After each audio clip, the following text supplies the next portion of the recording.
উঠেছে। ওমা, এত মেঘ জমেছে। বুড়িমা, আমি তোমার উঠোনটা ঝাড়ু দিয়ে দিচ্ছি। তোমার তো বয়স হয়েছে, এখন এসব পারবে না। পাখিনি। ঠিক আছে, আমি মুরগির খাবারে খাবার দিয়ে দেবো।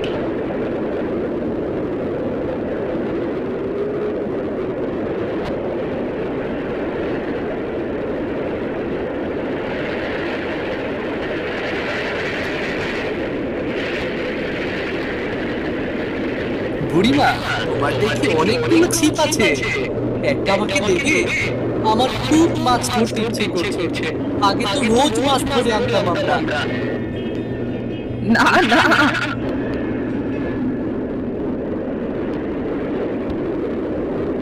কি হলো বুড়িমা? আমার চিৎকার করছো কেন? তোমার তো শরীর খারাপ নাকি? না না, ঠিক আছে আমি।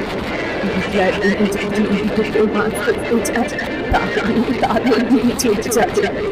অনেক অনেক দূরে চলে যাবে। সে বুড়িমা, এসব হলো না। বড় মাছের কথা বলছি, সে যে আমার নাতনিকে ধরে নিয়ে গেছে। সেই বড় মাছ শুধু দেখলার নিয়ে আর একটা করে মানুষ ধরে নিয়ে যায়। যারা সেখানে মাছ ধরতে চায় তাদের ধরে নিয়ে যায়। এমন চলতে থাকে, জেলেরা তো একে একে সব মারা পড়বে। মাছ ধরেও যে তারা দুমুঠো ভাত খায়, এর কি কোনো ব্যবস্থা নেই?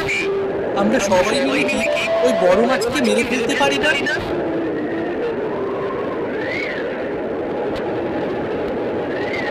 মেঘলার দিনে সেই বড় মাছ জেলেদের জালে বা ছিপে ওঠে, আর তাকেই ধরে নিয়ে যায় নদীর তলদেশে, আর তাদেরকে সেখানে পুতুল বানিয়ে রাখে এবং